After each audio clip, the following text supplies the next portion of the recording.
संतों का सत्संग सुनते सुनते मेरा अंतःकरण शुद्ध हो गया। संतों की पत्तल की प्रसादी महाप्रसादी पाकर के हमें भगवान के दिव्य स्वप्न में दर्शन होने लगे। जब हम रात्रि के भगवान के स्वप्न बताते संतों को तो संत बड़े खुशी हो जाते, प्रसन्न हो जाते और हमें अपने गले से लगा लेते। 4 महीना कैसे बीत गए पता नहीं चला। संत प्रसन्न होकर हमारी सेवा से आशीर्वाद दिया कि बच्चा तेरी भक्ति सफल होगी और तुमको भगवान की प्राप्ति होगी, तुम ये भगवान कृष्ण का मंत्र जपना। संतों ने सार्वभौम नारायण का मंत्र दिया।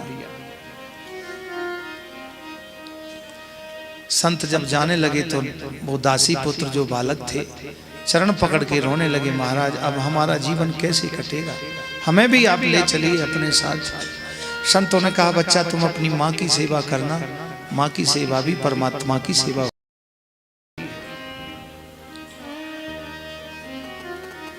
वो बालक बोला महाराज आपने सत्संग में तो सुनाया था कि जिस भगवान की भक्ति में यदि जो बाधक होवे उसका त्याग कर देना चाहिए। तो भगवान की भक्ति में ये संसार बाधक है, ये गृह कार्य बाधक है, आपके साथ चले। नहीं बेटा तुम्हारी माँ अभी जीवित है, माँ की सेवा करना ही तुम्हारा भजन है। प्रथम गुरु माँ होती है, इसके पश्चात तुम अतिशय जप करना भजन करना, तुमको भगवान मिल जाएंगे।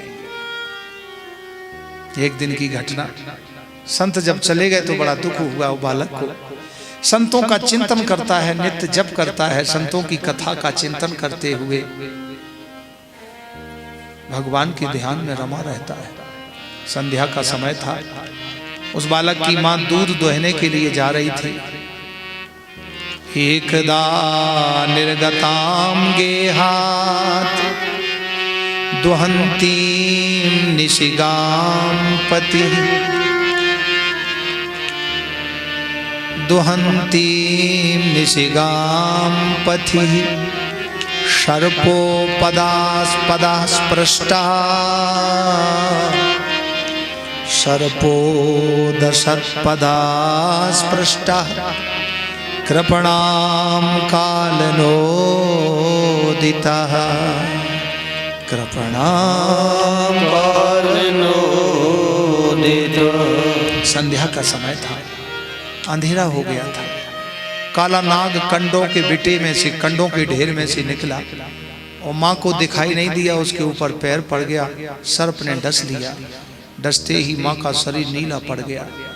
माँ चिल्लाई बेटा मुझे बचाओ। बेटा ने गांव वासियों को बुलाया, बचाओ मेरी माँ को सांप ने डस लिया। थोड़ी देर में माँ का शरीर नीला पड़ गया, प्राण निकल गए। ग्राम वासियों ने उनका अंतिम संस्कार किया। बच्चा अनाथ हो गया, कोई नहीं है।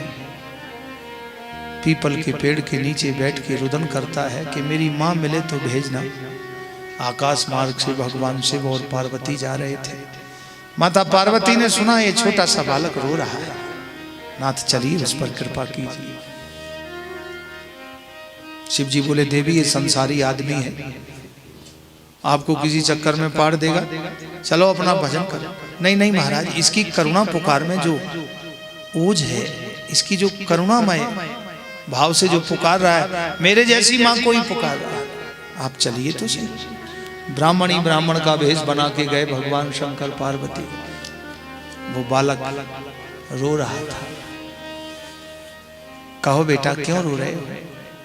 बोले मेरी माँ मिले तो मुझे भेज देना, 3 दिन से मैंने कुछ खाया नहीं। माता पार्वती जी ने उस बालक के सिर पर हाथ रख दिया, कहा कि बेटा आज से तुम्हारी माँ मैं हूं, जब भी तुम्हें कष्ट होगा मैं आके तुम्हारे दुख दूर करूंगा। तुम अतिशय गुरु मंत्र का जप करना। नारद जी ने मंत्र का जप किया। जप करते करते उनको साक्षात दर्शन हो गया भगवान का। बोलिए लक्ष्मी नारायण भगवान की। प्रार्थना की प्रभु मुझे अपने में ले लो। भगवान ने आशीर्वाद दिया कि तुम ब्रह्मा जी के पुत्र कहलाओगे। इस शरीर से तुम्हें मेरी प्राप्ति तो नहीं होगी, मैं दर्शन तुमको दे चुका और अब ये शरीर त्याग करके तुमको दिव्य शरीर प्राप्त होगा, तुम भगवान के पार्षद बनोगे। तुमने भगवान के संतों की सेवा की है, संतों की प्रसादी पाई है और तुमने अतिशय जप किया है, इसलिए तुम्हारे पिछले 1000 जन्मों के पाप कर्म कट चुके हैं। अब तुम्हारा ये अंतिम जन्म है। ये जन्म पूर्ण होने के बाद तुम भगवान ब्रह्मा के मानस पुत्र कहलाओगे। आकाश से बिजली गिरी पेड़ के ऊपर, शरीर छूट गया और सूक्ष्म शरीर से जाकर के भगवान ब्रह्मा के पास पहुंचे। ब्रह्मा जी ने 10मस्तत्र नारदा, 10वें पुत्र नारद के रूप में प्रकट कर दिया। बोलिए नारद जी भगवान की जय। तीसरा अवतार श्री नारद अवतार है। नारद जी को भगवान ने सृष्टि में भ्रमण करने की आज्ञा दी, शक्ति दी और कहा तुम्हारी बात कभी रद्द नहीं होगी, इसलिए तुम्हारा नाम नारद। नारम ज्ञानम ददाति इति नारदा, नारम अज्ञानम खंडयति इति नारदा। जिनकी बात कभी खंडित ना हो उसका नाम नारद। इसलिए नारद जी को